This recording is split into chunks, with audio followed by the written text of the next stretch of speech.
Delhi special cell ने एक बड़ा भंडाफोड़ किया है। पाकिस्तान के आतंकी संगठन लश्कर ए तैयबा से जुड़े बांग्लादेशी टेरर मॉड्यूल का बड़ा खुलासा हुआ है।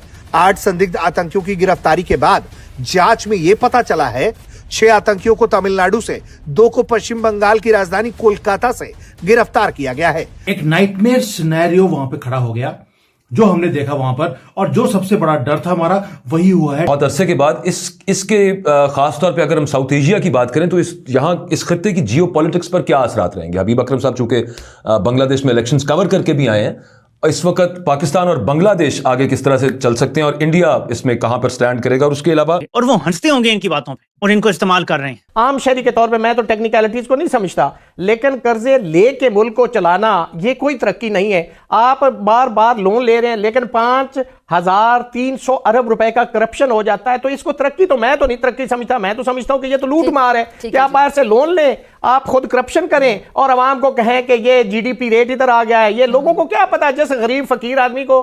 कि बांग्लादेश में मौजूद इस मॉड्यूल का हैंडलर शब्बीर शाह लश्कर के टॉप नेतृत्व के सीधे संपर्क में है।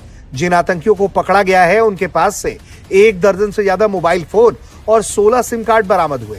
पकड़े गए आतंकियों को दिल्ली लाया जा रहा है। बताया जा रहा है कि पाकिस्तान ने अपने टेरर मॉड्यूल में एक बड़ा बदलाव किया है, जिसके तहत वो बांग्लादेशियों को निशाना बनाकर भारत में आतंकी गतिविधि को फैला रहा है। ढाका के अंदर 2026 में मोदी जी ने देखा कि बांग्लादेश के अंदर जो इलेक्शन के रिजल्ट्स हैं वो बाहर निकले, और वही हुआ जो होना था, क्योंकि वहां पर इलेक्शन नहीं सिलेक्शन होती है। न्यूज बुरी नहीं, बहुत बड़ा डेंजर है हमारे लिए। वो क्यों बोल रहा हूं? क्योंकि एक हॉस्टाइल। जय हिंद दोस्तों, स्वागत है आपका आपके चैनल जय भारत में। दोस्तों, हाल ही में बांग्लादेश से भारत के अंदर 7 आतंकियों को पकड़ा गया है। बताया जा रहा है कि 7 आतंकी तथा 1 पाकिस्तानी आतंकी को धर दबोचा गया। बताया जा रहा है कि ये लोग भारत के अंदर गैर कानूनी तरीके से कार्य कर रहे थे। इनके पास से करीबन 16 अवैध सिमों को जब्त किया गया है।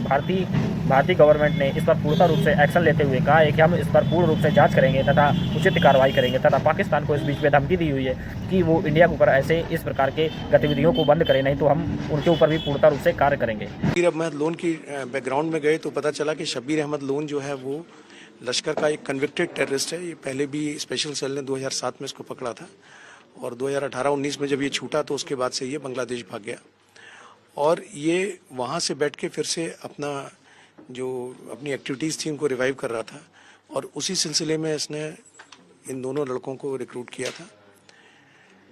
उमर फारूक को उसने टास्किंग दी थी पोस्टर्स लगाने की, और उमर फारूक से उसने कुछ वेपन्स अरेंज करने का भी, लोकली अरेंज करने का भी बोला था। और उसी की टास्किंग पर उमर फारूक जो तमिलनाडु में 6 और लोग हैं जो बांग्लादेशी नेशनल्स हैं, उनको भी अपने ग्रुप में शामिल करने की कोशिश कर रहा था और उनको भी अपने पास ला रहा था। उनको उसने इस तरह की उनकी कम्युनिकेशंस हैं।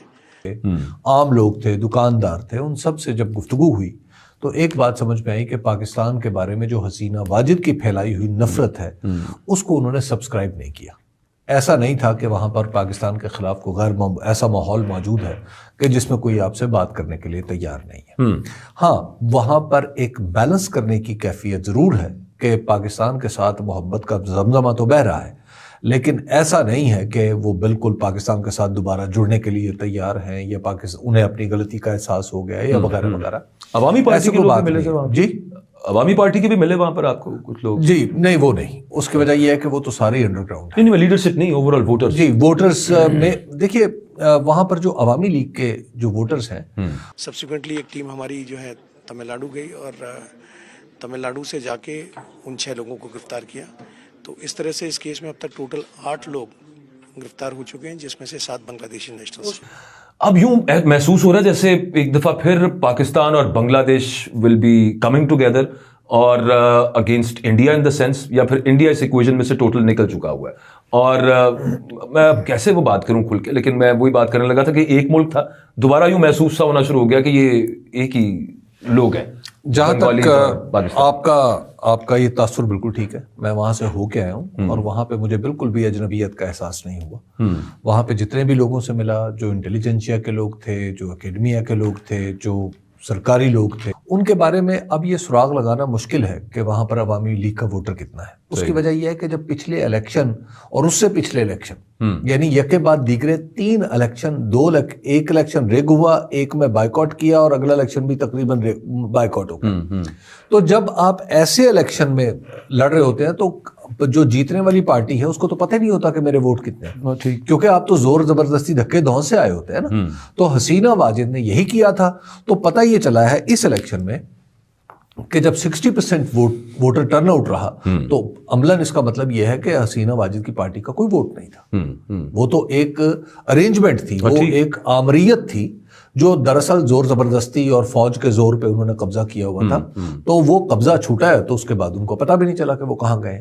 और उनकी जो जितना पार्टी का कैडर था, जो उनका स्ट्रक्चर था, सारे का सारा एकदम तहलील हो गया और उनका नाम लेवा भी कोई नहीं मिला मुझे तो वहां पे। अच्छा सर, ये एक सवाल उसमें मेरे जहन में ये आ गया कि वहां पर लोग बात हो रही रेवोल्यूशन की, वो जेन जी रेवोल्यूशन और इनकलाब और तब्दीली, ये तब्दीली है क्योंकि ये एक रिवायती पार्टी है, देखिए जो पावर में आई है। अकबर, जहां तक तब्दीली का तो हुक्म शायद लगता है इस पे, इनकलाब का नहीं लगता।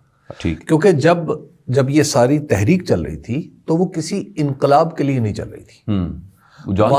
जी, वहां पर असल मामला देखिए वो तो चला था ना कोटे से। जी जी, कि कोटे में उन्होंने मुक्ति बाहिनी, जो उस वक्त की वो फोर्स थी, जो रज़ाकार, जो उस वक्त के वॉलंटियर्स थे या फौज थी, जिन लोगों ने 1971 की लड़ाई में बांग्लादेश बनाने में एक किरदार अदा किया था, उनके बच्चों और फिर पोतों और नवासियों को भी वो कोटे में रख रहे थे। और जो लोग दूसरे थे यानी वो लोग जो पाकिस्तान के साथ रहने के हक में थे, उन्हें कहा जाता था रजाकार।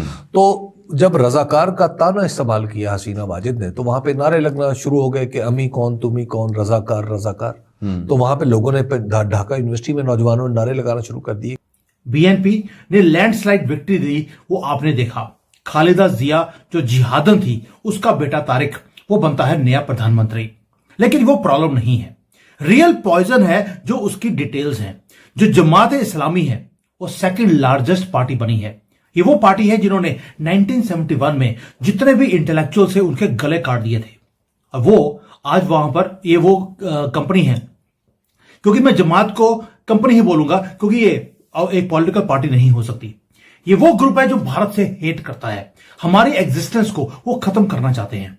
वो सेकंड लार्जेस्ट पार्टी बनी है और ये कोई कोइंसिडेंस नहीं है, इनको बैठाया गया है। और इन जिहादियों का जो कॉन्फिडेंस है वो स्काई हाई है। अब इसका जवाब मोदी जी कैसे देते हैं, इसके ऊपर हम बात करेंगे डिटेल में, क्योंकि मोदी जी का काम करने का तरीका थोड़ा डिफरेंट है।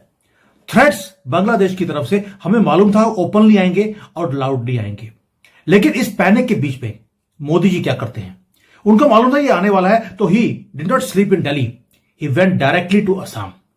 उन्होंने सिग्नल दिया जिन्होंने धरती को हिला के रख दिया बांग्लादेश की, लिटरली। और हमने ये जानबूझ के किया है। जब इस्लामिस्ट जो जिहादी हैं वो जब सेलिब्रेट कर रहे थे ढाका में, मोदी जी ने लैंड किया अपना फाइटर प्लेन हाईवे के ऊपर, वो भी असम के अंदर, right next to the border of Bangladesh.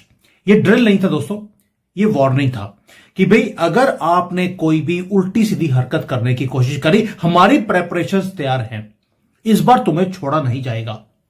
लेकिन इन सारे मुद्दों पर बात करेंगे, उससे पहले थोड़ी सी डिटेल्स हैं बांग्लादेश की जो आपको पता होनी चाहिए। बांग्लादेश जब पोल्स के अंदर गया, एक हॉरर शो था सेकुलरिज्म के लिए। ये जो भारत में सेकुलरिज्म चाहिए, बांग्लादेश में पाकिस्तान के लिए, वहां पर सेकुलरिज्म के ऊपर बात नहीं करते। जो बीएनपी है उन्होंने सबको, आई होप आपने वीडियो में एंजॉय किया होगा। तो ऐसे ही वीडियो देखने के लिए सब्सक्राइब कीजिए जय भारत चैनल को। हमारे चैनल पे आपको Pakistani reactions, Pakistani girls reactions, Pakistani media reactions, Pakistani funny reactions, Pakistani cricket update, Pakistani lasted update, व वर्ल्ड न्यूज़ व पाकिस्तान की छोटी बड़ी न्यूज़ हमेशा मिलती रहेगी। तो मिलते हैं नेक्स्ट वीडियो में, जब तक के लिए जय हिंद जय भारत।